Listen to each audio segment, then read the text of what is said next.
अस्सलामुअलैकुम। आज मैं दूसरी लेक्चर के साथ आपके साथ हूँ और मेरे चैनल को लाइक करें, शेयर करें और सब्सक्राइब करें। हम बायोलॉजी पढ़ रहे हैं। आज हमारा टॉपिक है पॉलीसेक्राइड्स। पॉलीसेक्राइड्स का मतलब क्या है? पॉली का मतलब है मेनी, सेक्राइड्स मीन्स जो यूनिट होते हैं जिसके साथ ये बनता है पॉलीसेक्राइड्स। ज़्यादा यूनिट होते हैं सेक्राइड्स के, वो मिलके क्या बनाते हैं? पॉलीसेक्राइड्स।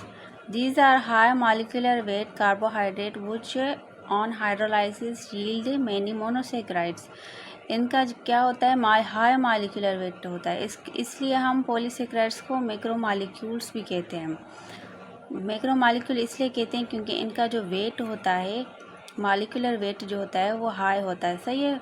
अब हम इसको ब्रेक डाउन करें। हाइड्रोलाइसिस मीन्स ब्रेक डाउन करें in the presence of water. तो ये क्या करता है? ये हमें मेनी मोनोसेक्राइड्स देता है। These are found by the condensation of hundreds और थाउजेंड्स ऑफ मोनोसेक्राइड्स यूनिट्स। वही कह रही हूँ कि ये जो बनता है ये कंडेंसेशन प्रोसेस से बनता है, जिसमें 100 और थाउजेंड्स ऑफ मोनोसेक्राइड्स यूनिट्स आपस में कंबाइन होके क्या बनाता है? पॉलीसेक्राइड्स, और उसकी अलग अलग स्ट्रक्चर्स बनाते हैं। एग्जाम्पल में आ जाता है starch, glycogen, cellulose and chitin भी बोलते हैं और काइटिन भी बोलते हैं। सही है। फर्स्ट एग्जांपल है स्टार्च। स्टार्च कहाँ पे प्रोड्यूस होता है? ये हम पीछे, स्टार्च क्या है? डाइसेक्राइड है जो ओलिगोसेक्राइड में आ रहा था। उसके अलावा ये ट्रांसपोर्ट प्रोडक्ट है किसकी? प्लांट की, जो सोर्स टू सिंक सेल में ये ट्रांसपोर्ट होता है starch. It is a most important and abundant reserve food material of higher plant found in cereals, legumes, tubers and other vegetable. Most important है और अबंडेंट है, ज़्यादा मिकदार में होता है फूड ये मटेरियल, और ये हायर प्लांट्स में पाया जाता है। ये मिलता किस में? सीरियल्स में, जो भी अनाज वगैरह है, ये लिग्यूम्स जो भी दालें वगैरह है, और ये ट्यूबर्स में हम उस पोटैटो को बोलते हैं। सही है। और अदर वेजिटेबल्स में हमारी स्टार्च मिलती हैं। It is made up of many glucose molecule joint together in straight chain. सही है। ये बना होता है ग्लूकोज मॉलिक्यूल्स का। ये ग्लूकोज मॉलिक्यूल्स जॉइंट होते हैं एक स्ट्रेट चेन में। स्ट्रेट चेन मीन्स बिल्कुल सीधी चेन हो उसका मतलब ये समझ लो कि स्टार्च के क्या है स्ट्रक्चर में? दो टाइप्स हैं, एक अमाइलोज है और दूसरा अमाइलोपेक्टिन। और ग्लूकोज मॉलिक्यूल अगर अरेंज्ड हैं स्ट्रेट चेन में तो उसको हम क्या बोल रहे हैं? अमाइलोज। अमाइलोज की दूसरी बात ये है कि वो चीज़ सॉल्युबल इन हॉट वाटर। ये क्या होता है? सॉल्युबल होता है हॉट वाटर में। And branched chain. अब ब्रांचिड चेन किसको बोल रहे हैं? अमाइलोपेक्टिन को। स्ट्रेट चेन है तो अमाइलोज है, और ब्रांचिड चेन है तो अमाइलोपेक्टिन है। अमाइलोपेक्टिन क्या है? इनसॉल्युबल है ना हॉट एंड कोल्ड वाटर। ठीक है, ये इनसॉल्युबल हो, चाहे ठंडा पानी हो चाहे गर्म पानी। अमाइलोपेक्टिन क्या होता है? स्टार्च की वो चेन है जो इनसॉल्युबल ही होती है।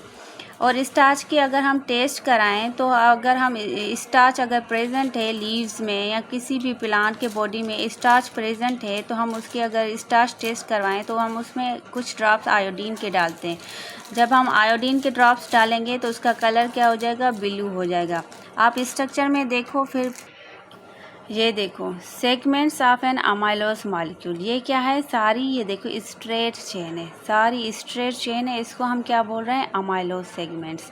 और ये देखो यहाँ पे ये क्या हो रहा है? ये ब्रांचड हो रही है। ये यहाँ से ब्रांच हो रही है, ये यहाँ से ब्रांच हो रही है, ये अलग से ब्रांच बन रही है। ये क्या है? Amylopectin molecule allowing alpha 1 to 6 branch. हमने पहले ही बताया है कि जो कार्बोहाइड्रेट में लिंकेज आती है उसको हम ग्लाइकोसिडिक लिंकेज कहते हैं। तो अमाइलोज में जो लिंकेज आएगी और 1 to 4 कार्बन के साथ क्या होगा? लिंकेज होगा। और ये देखो ये ब्रांच, ये इंपॉर्टेंट है, ये याद रखनी है। ये है 1 to 6, मतलब ये अगर 6 कार्बन है, ये अगर 6 कार्बन है तो ये क्या होगा? ये 1 कार्बन होगा। सही है। तो 1 to 6 branch linkage present in amylopectin chain. और ये जो है अमाइलोज चेन है। अमाइलोज चेन में क्या आ रहा है? Alpha 1 to 4 glycosidic linkage. Amylopectin में 1 to 6 आ रहा था, और यहाँ पे अमाइलोज चेन में क्या आ रहा है? 1 कार्बन और 4 कार्बन में एक लिंकेज पैदा हो रही है जिसको हम 1 to 4 ग्लाइकोसिडिक लिंकेज बोल रहे हैं अमाइलोज में। सही है। अब दूसरा टॉपिक है glycogen. It is also a polymer of glucose, इसको भी हम क्या कहते हैं, मैनी मॉलिक्यूल्स ऑफ ग्लूकोज का बना होता है। It is molecular structure is similar to starch. Molecular structure मतलब जो भी इसकी स्ट्रक्चर है वो स्टार्च जैसी होती है, ग्लाइकोजन की भी। बट फाउंड इन एनिमल, ये है कि ये फाउंड एनिमल्स में पाया जाता है। Therefore it is commonly called animal starch, ये एनिमल्स में पाया जाता है इसलिए हम इसको एनिमल स्टार्च बोलते हैं, क्योंकि इनकी स्ट्रक्चर तकरीबन सेम ही होती है।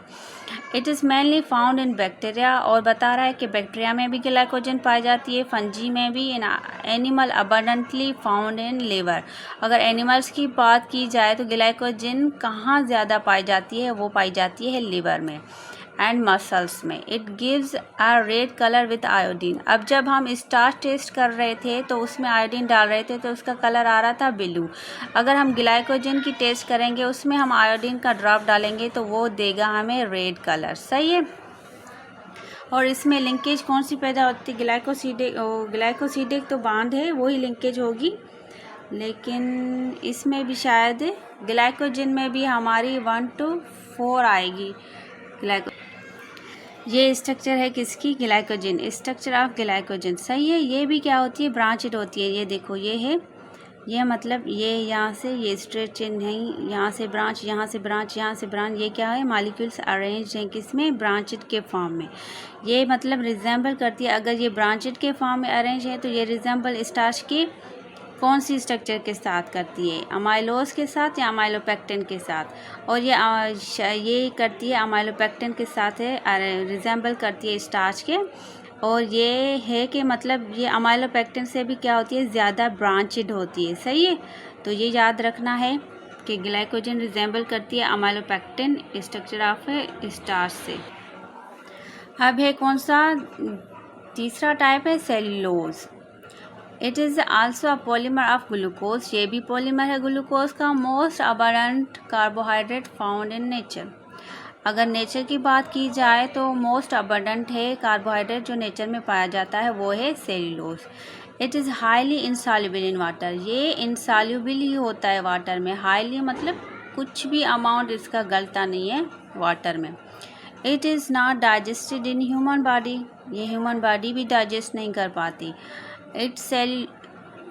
इन cellulose the glucose units are joined in straight chain, अगर स्ट्रक्चर की बात की जाए तो ग्लूकोज यूनिट्स ज्वाइंट होते हैं इन स्ट्रेट चेन में, सही है। And no branched chain present in it, जैसे ब्रांचड चेन ग्लाइकोजन में थी, स्टार्च में थी, यहाँ पे कोई भी ब्रांचड नहीं होती chain. This straight chain become a spirally coiled and condensed to form a tubes, ये देखो, ये देखो ये क्या है, प्लांट का कोई हिस्सा ले रहे हैं हम, प्लांट सेल वाल के सेल्यूलोज, ये है एक स्ट्रेट चेन क्या बना रहे हैं, ये स्पायरली कॉइल स्ट्रेट चेन बना रहे हैं, become spirally coil and contains two form a tubes, ये एक किस्म का ट्यूब बना हुआ है।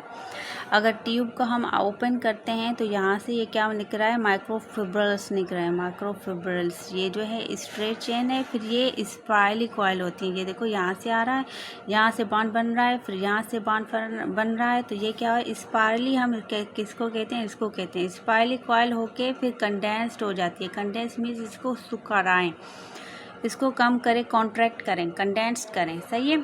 तो ये क्या बन जाते हैं, ट्यूब्स बन जाते हैं। These tubes of cellulose form a cell wall, यही ट्यूब्स हम सेल्यूलोज की बनाते हैं सेल वाल, जो आउटर प्रोटेक्टिव सेल होती है इन प्लांट सेल वाल में। Cellulose give no colour to iodine, अब सेल्यूलोज के अगर हम टेस्ट करवाएं आयोडीन के साथ तो इसमें कोई भी कलर नहीं आता। वैसे देखा जाए तो कार्बोहाइड्रेट स्टार्च भी हम खाते हैं, ग्लाइकोजन तो हमारी प्रोडक्ट है, एनिमल प्रोडक्ट है, सही है, तो फिर वो डाइजेस्ट हो जाता है। सेल्यूलोज क्यों नहीं डाइजेस्ट होता है, सेल्यूलोज की स्ट्रक्चर की वजह से हमारी बॉडी में वो क्या होता है, इनसॉल्युबल होता है। सर्टेन बैक्टीरिया होते हैं जो सेल्यूलोज को डाइजेस्ट करते हैं इन हर्बीवोरस एनिमल्स। हर्बीवोरस एनिमल्स वो एनिमल्स होते हैं जो घास खाते हैं, उनके अंदर उनकी जो डाइजेस्टिव ट्रैक्ट है उसमें एक पर्टिकुलर टाइप्स के बैक्टीरियाज होते हैं जो सेल्यूलोज को डाइजेस्ट करते हैं into a simple product. Simple product अगर देखा जाए तो इसमें क्या है, ग्लूकोज की स्ट्रेट चेन बनी हुई है, सही है। तो वैसे ही अगर सिंपल प्रोडक्ट में ग्लूकोज आ जाएगा तो ग्लूकोज क्या है, सॉल्युबल है। तो ऐसे ही एनिमल जो है वो फ़ायदा लेते हैं सेल्यूलोज के। अगर स्ट्रक्चर देखें, एक तो ये स्ट्रक्चर है, स्ट्रक्चर ऑफ सेल्यूलोज की, ये ट्यूब बना हुआ है, यहाँ से निकाल रहे हैं तो ये ग्लूकोज के मॉलिक्यूल्स निकल रहे हैं। ये देखो हेक्सोज में, ये जो है ये देखो, ये भी स्ट्रक्चर है सेल्यूलोज की। इसमें भी कौन सा बन रहा है, वहाँ पे अल्फ़ा 1 to 4 ग्लाइकोसिडेक लिंकेज बन रहा था, लेकिन यहाँ पे बन रहा है बीटा 1 to 4 ग्लाइकोसिडेक लिंकेज। सही है, 1 to 4 ग्लाइकोसिडेक लिंकेज। और वहाँ पे ग्लाइकोजन और स्टार्च में जो बन रहे थे 1 to 4 लिंकेज बन रही थी, लेकिन वो अल्फ़ा कार्बन की बन रही थी। और अल्फ़ा बीटा कार्बन आपको अगर नहीं आ रहा तो मैं दूसरे लेक्चर में बता दूँ या अभी बता दूँ। और ये जो प्योर फॉर्म है, अगर कोई एग्जांपल पूछे कि सेल्यूलोज का कौन सा है, कि cotton and paper are the pure form of cellulose. Cotton और पेपर प्योर फॉर्म है किसका, सेल्यूलोज। ये देखो, ये देखो, ये बीटा ग्लूकोज वो है जिसमें हाइड्रोक्साइल ग्रुप कार्बन के ऊपर साइड में, उसको हम बीटा ग्लूकोज बोल रहे हैं। और अल्फ़ा ग्लूकोज हम उसको बोल रहे हैं जिसका हाइड्रोक्साइल ग्रुप नीचे है। हाइड्रोक्साइल ग्रुप नीचे है, उसको हम क्या बोल रहे हैं, अल्फ़ा ग्लूकोज। यही है कि अल्फ़ा 1 to 4 ग्लाइकोसिडेक लिंकेज बन रहा है और बीटा 1 to 4 ग्लाइकोसिडेक लिंकेज बन रहा है। तो ये याद रखना है, सेल्यूलोज में कौन सा बन रहा है, बीटा 1 to 4 ग्लाइकोसिडेक लिंकेज, और स्टार्च और ग्लाइकोजन में बन रहा है 1 to 4 अल्फ़ा ग्लाइकोसिडेक लिंकेज। ओके, मेरे चैनल को लाइक करें, सब्सक्राइब करें, शेयर करें। Thank you.